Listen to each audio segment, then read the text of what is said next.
Welcome to the third edition of Inside Energy with Blue Water.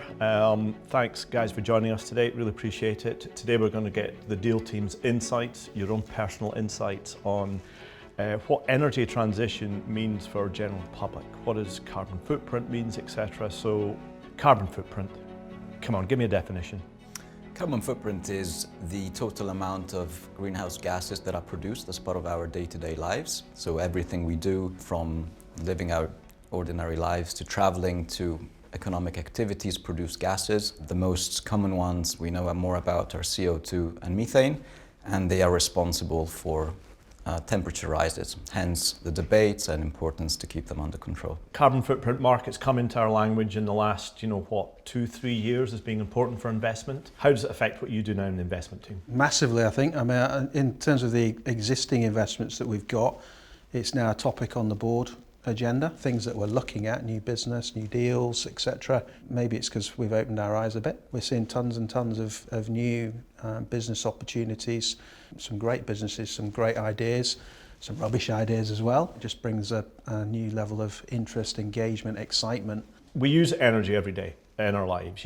Is that flat or is it growing? It's definitely growing. I mean, if you look at the world now, the population is going to grow in about 80 million people every single year. The demand for energy is marching, upwards in relation to population growth, the growth of the middle classes, people wanting to, get on and improve their lives, etc. So how on earth are we going to reduce carbon then? If the growth is so severe, and we're struggling to control carbon as it currently is, how are we going to control the increase? That's the whole energy dilemma. How do you produce more energy but reduce emissions? That has to do with shifting from traditional sources, moving to cleaner alternative sources, which is why we've seen a growth in renewables like offshore wind and solar, and we'll see more hydrogen in the future. And over time, as the energy mix changes, we'll be able to do the same things, but with cleaner sources, and that will drive the reduction in emissions. So is wind and solar the solution? Is that going to power Mark's toaster in the morning? It does already, I think. It won't be the only solution because there are issues with it, intermittency. If there's no wind, you have no electricity. Part of the challenge is getting there in a balanced way, such that we don't find ourselves having shortages of energy, which then drives price peaks and create instability. So it's a long-term game and it will happen over time.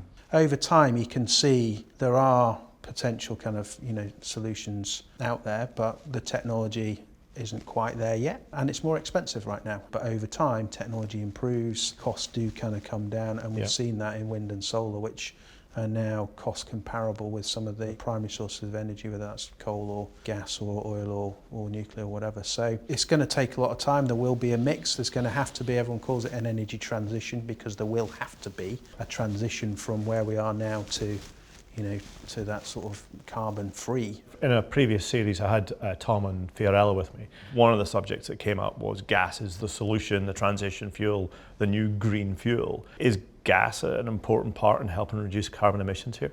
Definitely. I mean, I think if we look at the mix by fuel, oil and coal have gradually gone down. Renewable is coming up, but gas is required because gas provides stability to the system. So if there's a weak output in renewable energy, then we can switch on gas-fired power stations, and that provides stability to the system. So gas is definitely staying, and actually last year with outages in the renewable space, we saw a great increase in gas demand. So definitely gas is expected to be a very important part of the energy mix for the next decade. And burning gas, is that a lesser CO2 output than burning oil and coal? It's lesser than burning those two, but it's still a fossil fuel. Right, okay. So it's still considered more polluting than renewable energy or nuclear as well. Big industry, you touched on this. We can all kind of buy electric cars, we can do whatever, but what are big industry doing? I mean, it's very much on the board agendas to measure the carbon footprint, which is a good start. People have to think through what the different solutions are, but measuring it and having targets to reduce it is a massive start, really. The first step is to measure emissions, and the way companies typically do that is to segment them in 3 scopes. Scope 1 is direct ones, like the fuel used in vehicles or burning fossil fuel as part of an industrial process. Scope 2 are in the indirect ones, like, for example, purchasing electricity for this office Is it done via gas-fired? And if so, what are the emissions? Those would be the indirect ones in Scope 2. And Scope 3 are everything else indirect. So if you travel by car to come here, that's an indirect emission captured in Scope 3. So by putting number against these, then companies are able to take actions and say, okay, I'll source my electricity via renewable sources that will reduce the Scope 2 emissions. And so on. And that's how you see then a downward trend. And we see that through our companies already. And many companies are doing that, and they've all got slightly different initiatives and all getting involved in slightly different carbon offset schemes. But the direction of travel here is going to become, in my opinion at least, a sort of a license really to operate for many businesses. So guys, let's cut to the chase here. You're both investors. You both try and make a lot of money out of whatever you invest in. Where's the opportunities? Is reducing our carbon going to give us investment opportunities? Definitely. I think there are various spaces. I think the exciting part about energy is that it's always there and it's a growing market. It's just about figuring out the mix and where to look. And I think some of the themes that we are looking at, circular economy, recycling. You know, if you recycle a product, you don't need to produce a new one. So you're avoiding emissions. So we looked at companies that recycle lubricants and things like that. That's definitely a thriving market.